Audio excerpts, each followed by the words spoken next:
Welcome to part 3 of our Citroen Jumper maintenance series. This time we'll replace the fuel filter, the cabin filter and refill the AC. Go check on the previous videos for other maintenance topics if you haven't seen them yet.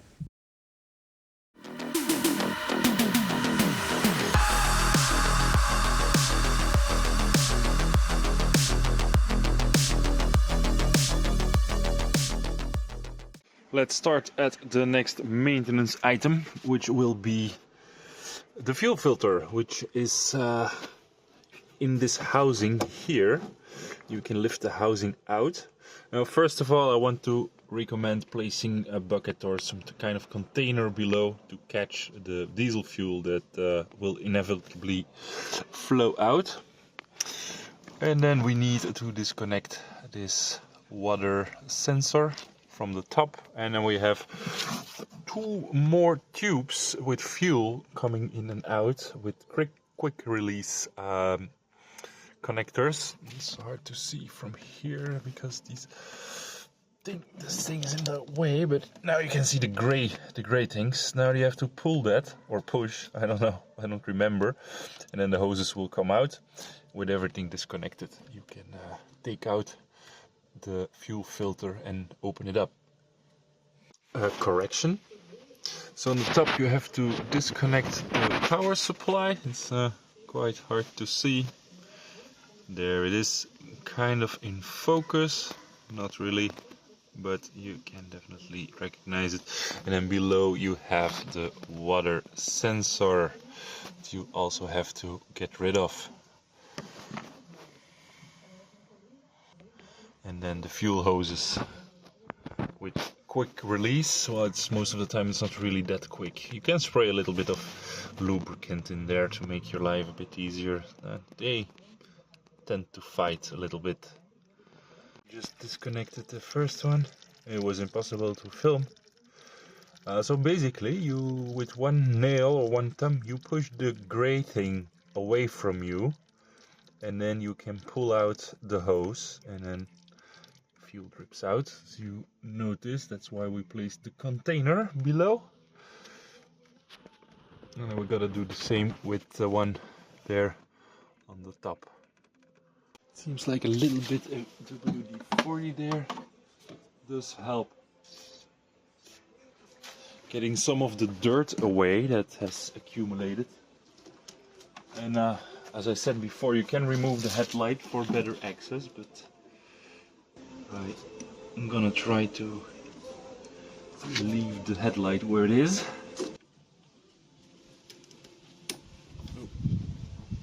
So the connector on top, it seems this slides off.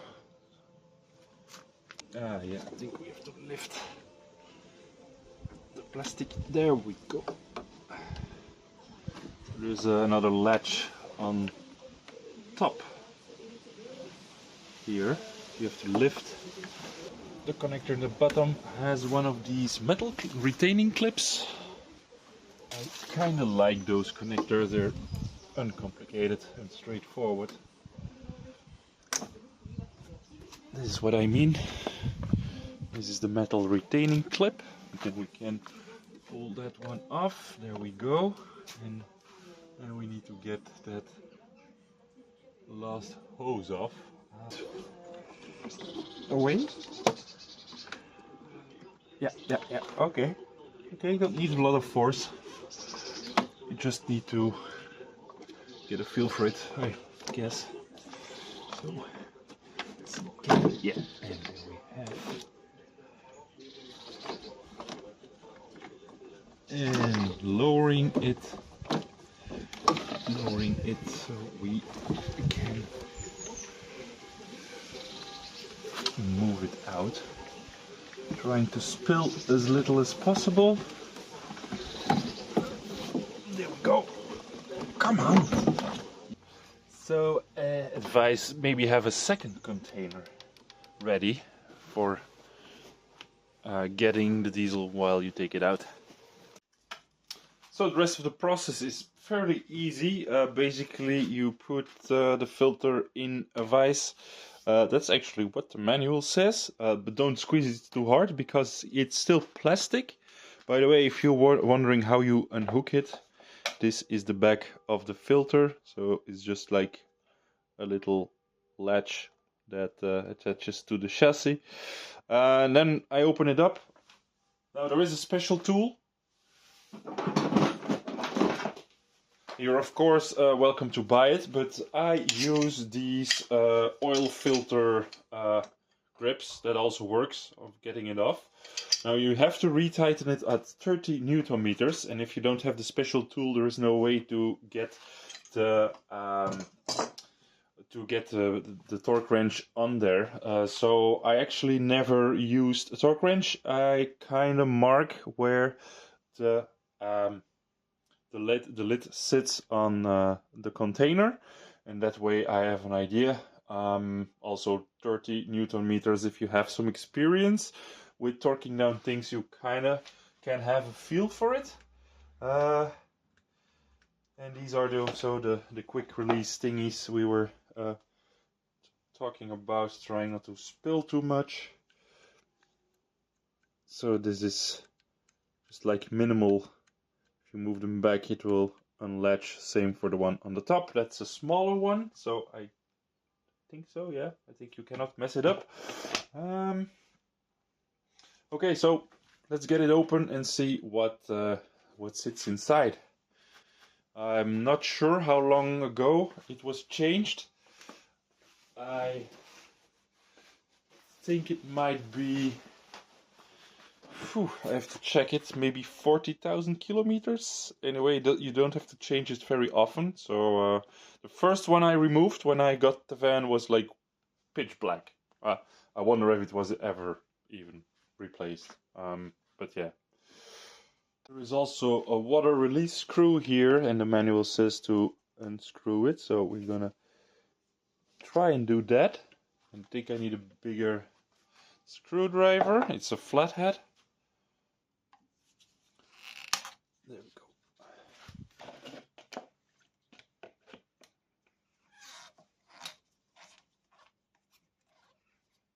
And it's just clear diesel coming out. So I guess in some countries diesel maybe can contain water, or maybe this is a good way to drain the filter without making a mess.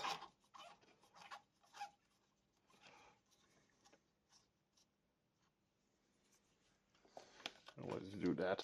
So for aligning it back later on, I'm gonna try to remember that little indentation here next to the 30 Newton meter symbol is aligned with this.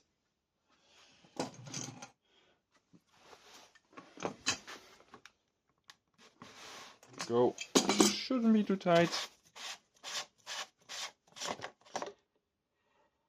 Ooh, look at this. Now this smoke, I don't know. It's I just used the air compressor to blow out these connectors, and it started. I think it atomized the fuel. Oh, okay. There is a rubber ring here somewhere. So this is the ring. Okay, so next basically you just pull this out. I'm actually I want to know what this connector is for, because this doesn't do anything. I guess it's some kind of fuel sensor, or probably it senses when this filter is full to regulate the fuel pump. Oh, and it's really dirty. I think it was about time that we changed this. I can see this is how the filter looks. Quite dark. And then we have the new Fabi. This was Mahle, made in Austria. We have a new ring. Yep, it looks a bit different, although maybe not. Yeah, it's more rounded. Anyway, and then we have this nice clean filter to replace. No idea where this is made. Cannot fit this wrong way. It's completely idiot proof. Okay. The new ring. This is like very square. This is more rounded. Okay. Now a little thing that I did before, because I had a leak the first time that I did this, is I just use a little bit of generic oil on this ring to make sure it seals. Let me do this. Yeah, okay. This is better. There we go. And this. Also here I use some very thick grease. I think I'm gonna just leave it there. It did a good job sealing everything.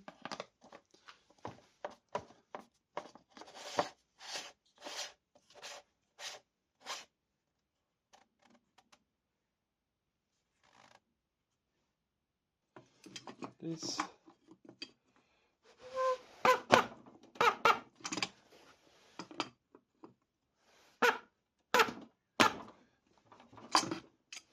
Here we are. Here's the 30 Newton meters, and this is where it aligned maybe a little more. Too much is also not good. I think something like this. We will know soon enough. If it leaks, you will.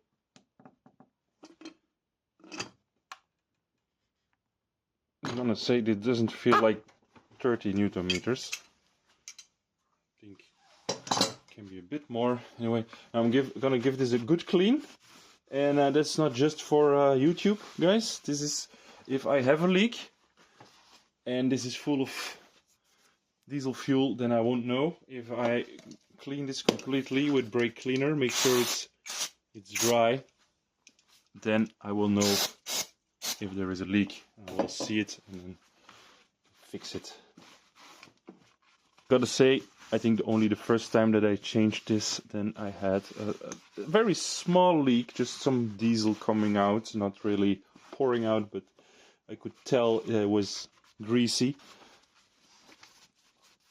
But that was only the first time. Alright, I think it is dark outside now.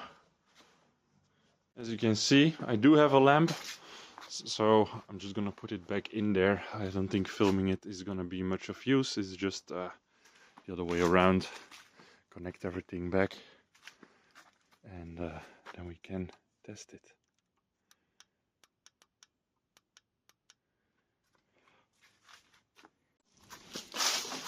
Okay, everything is back into place. Wasn't too hard.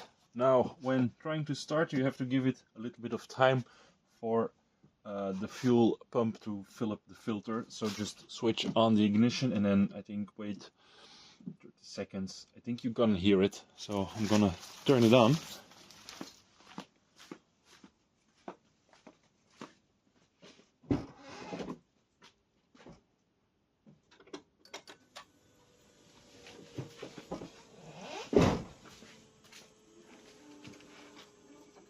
Yeah, I can hear it running.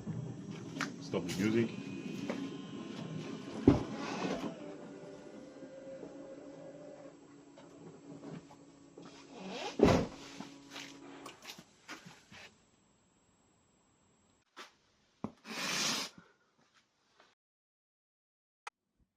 Here next to the monkey we see the AC gas that I got. Now it is pretty much illegal in any developed country to mess with your AC, and especially it's very illegal to vent the refrigerant, so the R134A or the R12 into the atmosphere, because it's like freon, or it is freon, and it is very bad for the ozone layer. But that being said, you can buy these substitutes, which is basically gas, propane gas, so it is flammable, and you can put that in the AC. Now I got this one from Klimaset, from Chemical Tiger. Is a Polish company, it seems. It contains the oil, it contains the gas, and it contains sealant. Now I don't think we need the sealant because I've seen that we still have pressure on the system. But anyway, couldn't hurt. Normally, when you take care of an AC, you will vacuum the system first. Well, if you do a proper job, you can also just like put some extra gas in there, I guess. But I think the proper way is to vacuum the system and then make sure you have the right amount of oil in there for the compressor and the other components, and then you add the gas. Now, I don't want to mess too much with it, and a friend of me, he told me that this stuff works really good, so I thought to give it a try. At least if there is something really wrong with the system, we're not spending €100 or more on an AC refill only to see that it has a serious problem. So part one is, and I've put a thermometer in here, we will turn on the engine and let it run for a bit with the AC on full power.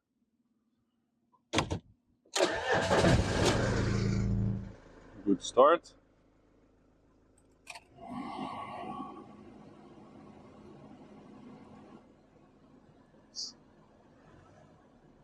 Grow the engine a bit. And let's put on the AC.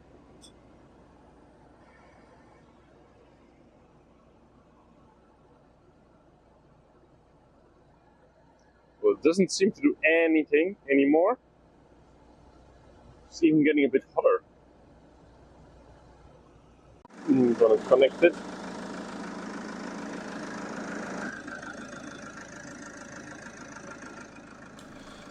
I think this step needs some explanation. The supplied hose has a connector that fits on the low pressure side of your AC system. In my case, this connector is located in the center of the firewall. You connect the hose to the can first and then to the AC connector.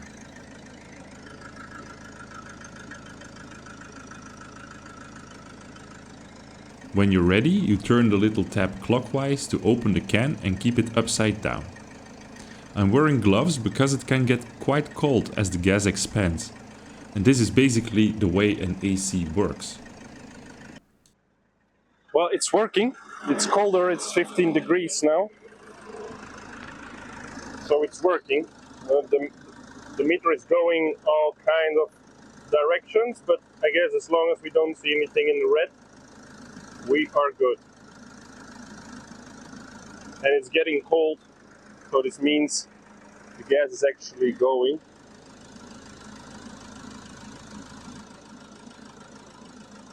We are at 40 psi. Don't know how much bar it is. Can't read it. I think it's almost empty.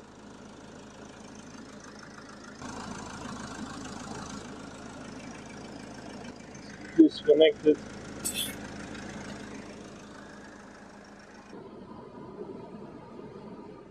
We have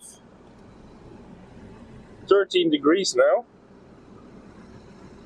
Okay, the can is empty, completely empty. I couldn't really feel it while it was connected, but it's finished. Now this contains the equivalent of 450 grams of refrigerant. Now, according to the Fiat eLearn, I need about 550 grams for the system to be fully full. But yeah, we immediately noticed a temperature drop. I could also hear the high-speed fan kicking in. So this means that the gas is getting hot and it needs cooling. So it means there is pressure in the system. Now I was reading about 2.8 bars, and I think the maximum here is about 3.5-ish bar. They're talking about 55 psi, but I don't really know what psi means. It's inches and it's in a weird system. But anyway, I guess if we get another bottle, we can really max it out. But I'm happy. It's now about 25 degrees outside, and the temperature of the air flying out at the full speed fan is 13 degrees. Then I can definitely live with that. That sounds about right. Well, I gotta say this was really easy. It was a bit scary. I don't know why. I don't like gas, pressurized gas, but okay, now it's in there. We can put on the plastic cap again. Oh, screwed the plastic thing back on. Let's give it another go now. I'm gonna put the fan on 2. You know, the temperature sensor is still rising. So, but we know it was about 24 degrees, 23, 24 degrees outside. That's about right. So let's just start it again.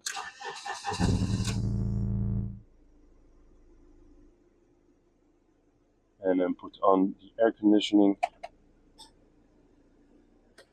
Let's rev it a bit for the alternator thingy. It's annoying, eh? You can immediately feel the difference. So, been running for a few minutes and now we're at about 10 degrees. It's still going down. It's a success. Now that the AC is working again, we can take care of the pollen filter, and it should be hiding behind these 3 screws. So let's remove those and see what's lurking behind, right?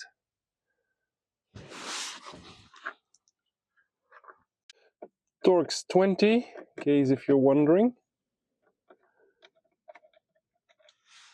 I've been here before, of course. Can tell it by the cracked plastic. I think I over tightened it at some point when I first got this car. Okay, again, not a lot of space to film, but once you slide this off, you can lower. I should clean. And then here we have 2 more bolts,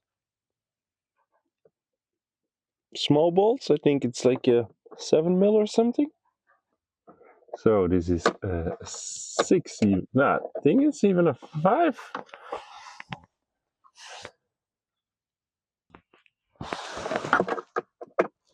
It's a 5.5. I never used that before. It's officially the most annoying size of this car.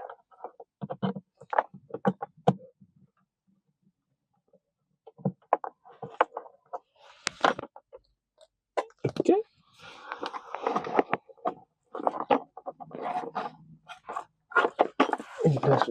This was it, right? Is there more? No. There's some latches here. Okay, I think I need to both hands. No? Do I need both hands? Takes a few wiggles. Now I changed this at 114,000 kilometers. We're now at 170. So I kind of lost track of it. 55,000 kilometers. It looks dirty. Ooh, yes. Oh my god. I should change this more often. Look at that. Ooh.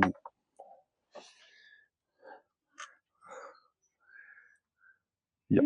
I think it's time for a new one. Although not too bad, I have to say.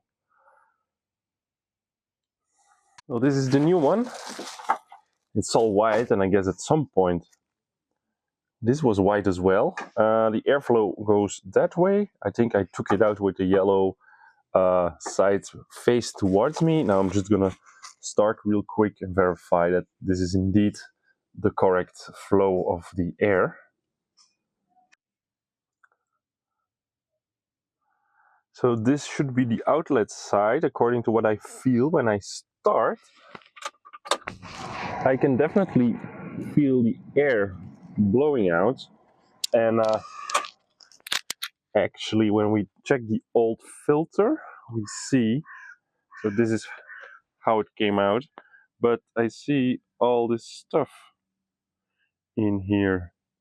So I think it was installed wrong, and the airflow gives you a wrong idea, and I just double checked it on the internet, and it is indeed installed the other way around. So feeling the airflow is a bit of misleading because it comes from the top and it then goes here. I think this is a heat exchanger or the air conditioning. So the air goes in. So this means we'll have to put this in with the arrow facing. If we can actually, like this, and then it goes up, and I think I will need both hands again.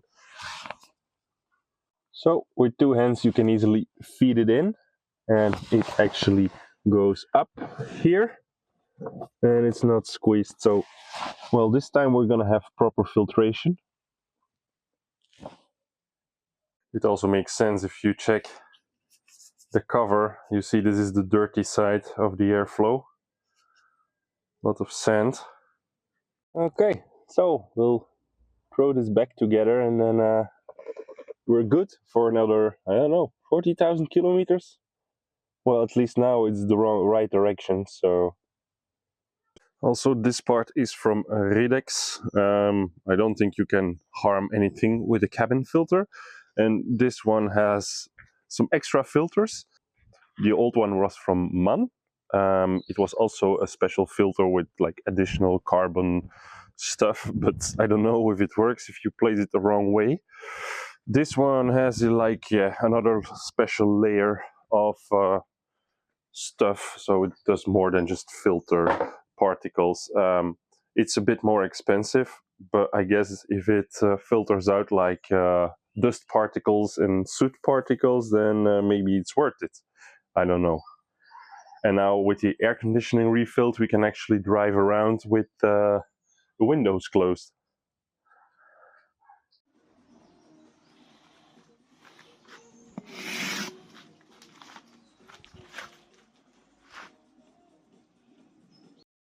Well guys, with these jobs done, we only have two things left. Changing the AC belt and belt tensioner, which should be quite easy, and replacing the dreaded glow plugs.